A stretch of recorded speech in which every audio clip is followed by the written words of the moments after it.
What's going on, everyone? It's time to talk about a full moon features film today. Today we're going to be talking about one of their newer ones. Today we're going to be talking about Trophy Heads. It was released by Full Moon Features sometime in 2014, and it was written by Roger Barrett and produced and directed by Charles Band.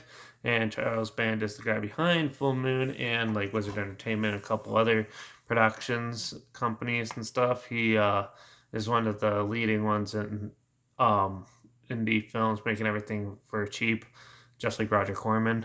He's like a modern day Roger Corman, basically.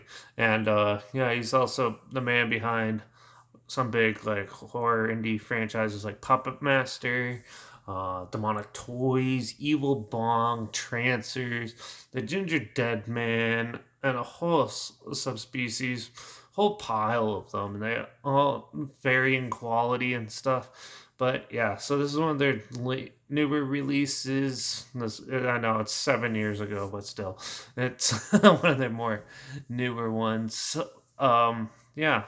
So the Trophy Heads is basically the story of a sadistic mother and son relationship, and so the son is like addicted to the full moon films. He watches a lot of the old ones. There's a lot of clips of the old films in this, and he basically doesn't like the fact that they don't make them as nicely, and you don't see the iconic female actresses that are all here on the cover. um, yeah, in them anymore. So he sets out and develops schemes to trick them into coming to make a movie where he eventually decapitates them and puts them on the wall and thinks about them and has them talking to him in his head. It's a really weird premise, this film.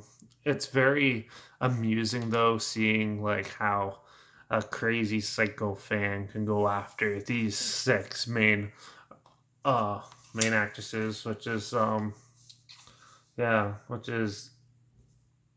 Maria Olsen, Brink Stevens, Darcy Damos, Jacqueline Lovell, Linnea Quigley, and Michelle Bauer.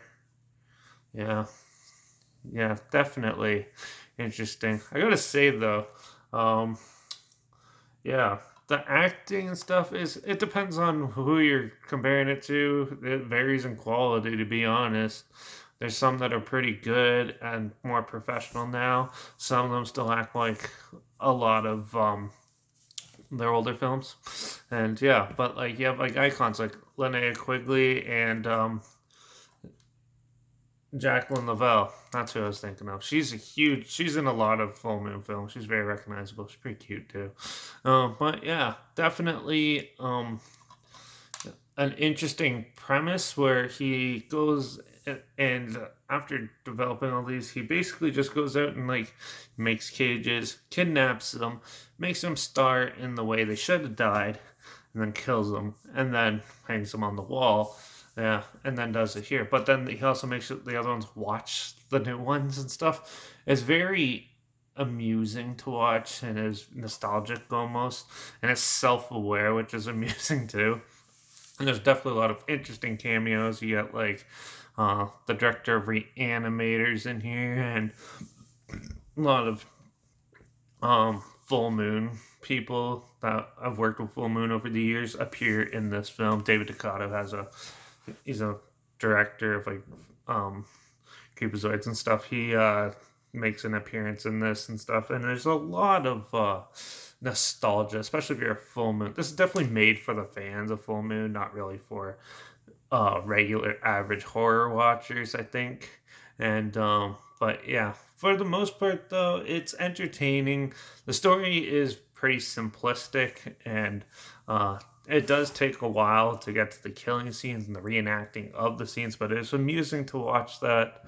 And overall, it was just an entertaining one, but there is long periods of boredom and nonsense, basically, that they go through, which was made it a little bit of a chore to get through. But some of the scenes were entertaining, and yeah, I love like how they brought back all the old masks from the films and try to recreate the sets and stuff. It was an interesting concept. It's just if they took maybe a little more time, add a little bit more money to it, it would have been a better outcome.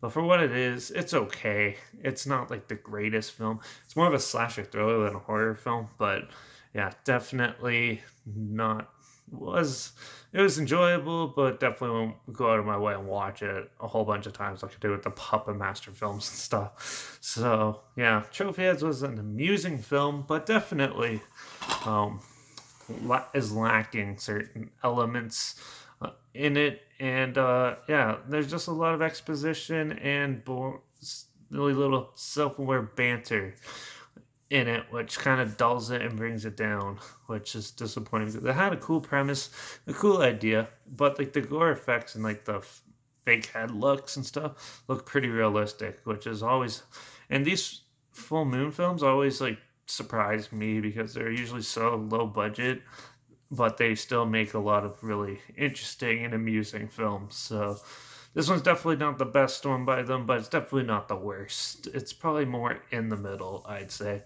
out of all the films they've released. So that I've seen so far, anyways. So I'm gonna give Trophy Heads a 2.5 out of 5. It's a standard affair, just self-aware, and it's catered to the fans, which is what they do a lot now. So definitely an amusing watch, but probably won't be for everyone. So there. But if this sounds interesting to you, there is a trailer linked down below, like always. Also, my Instagram's always linked down below where I post clips of films I'm going to review in the future on my story. And yeah, I usually have the film title and hashtag and subject on the film and hashtag so you're aware of it. Also, linked down below is my Letterbox account at Derek P Reviews.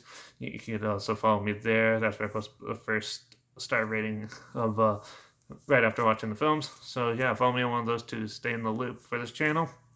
Like this video, share it so more people are aware of it. Comment your opinions of the film down below if you've seen it. Let me know your thoughts. I'd love to hear what you thought of it.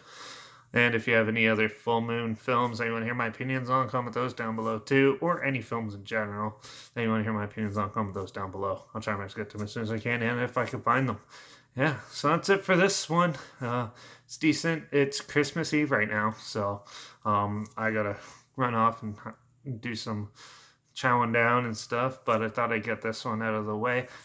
Do have like 3 or 4 Christmas reviews coming out. Most of them will probably be up tomorrow. So yeah, look out for those if you're looking for something weird and obscure to check out there. But yeah, also that reminds me, make sure you subscribe so then you could catch up and hopefully find some weird, obscure films that you never thought of checking out. Yeah, on this. Hopefully I can bring some new ones to your attention and hopefully they're good. And yeah, or also subscribe because I also talk about popular films and my opinions are apparently usually totally different than most people's. So yeah, subscribe and yeah, watch out for all those sadistic fans of yours out there. And I guess I'll see you all in the next review. So until then, cheers and Merry Christmas.